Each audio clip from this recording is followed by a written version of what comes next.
গরমটা তো খুবই পড়েছে, আর এই গরমে যতই ভালো ভালো খাবার থাকুক না কেন, পান্তা ভাতটা আমার মনে হয় সবারই খুবই প্রিয়। তা সেই জন্য আজকে করলাম পান্তা ভাত। ওই জন্য একটু লেবু পাতা তুলে নিলাম। লেবু পাতাগুলো ভালো করে একটু ধুয়ে নিয়ে ভাতের মধ্যে আপনারা চাইলে আগের দিনের ভাতও নিতে পারেন, বা ভাতের মধ্যে জল ঢেলে তার মধ্যে একটু নুন দিয়ে নেব, লেবু পাতাগুলো একটু দিয়ে দেব, তার মধ্যে একটু নুন দিয়ে ভাতটা রেডি করে নেব। হয়ে গেল সেইটা। তারপরে আমরা পান্তা ভাতের সঙ্গে শুধু তো ভাতটা হলে হবে না, তার সঙ্গে আরও তো জিনিস চাই। তার সঙ্গে আমরা আজকে করব আলুর চোখা। আলুর চোখার জন্য আলু সেদ্ধ করে আলুটা সেদ্ধ করে নেব, তার সঙ্গে পেঁয়াজটা কেটে রসুন কুচি করে সেইগুলোকে রেডি করব।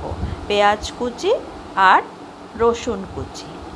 তারপর আমরা একটু লঙ্কা দিয়ে নেব, ভাতের মধ্যে লঙ্কা দিয়ে নেব, আর তার সাথে একটু ডালের বড়া, মুসুর ডাল ভিজিয়ে বেটে নিয়েছি, তারপরে সেই ডাল দিয়ে আমরা বড়া করব।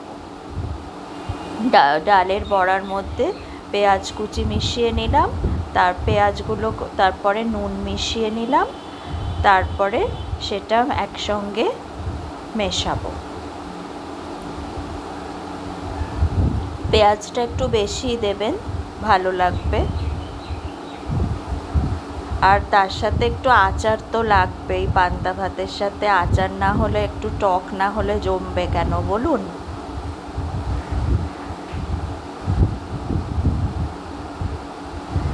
একটু বেশি করেই আচার নিয়ে নিলাম।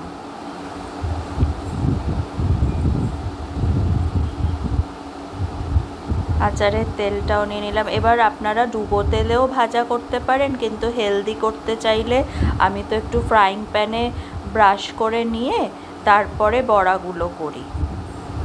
আর ওইদিকে আমার আরেকটা কড়াইয়ে আলুর চোখার জন্য পেঁয়াজ ভাজা হচ্ছে, পেঁয়াজ রসুন ভাজা হচ্ছে, আর ওইদিকে বড়াটা করে নিচ্ছি।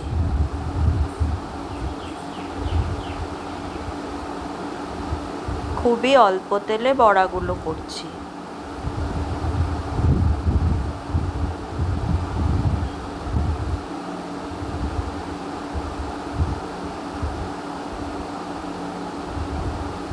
আলুগুলো এবার এই যে পেঁয়াজ রসুনটা ভাজা ভাজা হয়ে গেছে, আলু সেদ্ধ আলুটা দিয়ে দিলাম।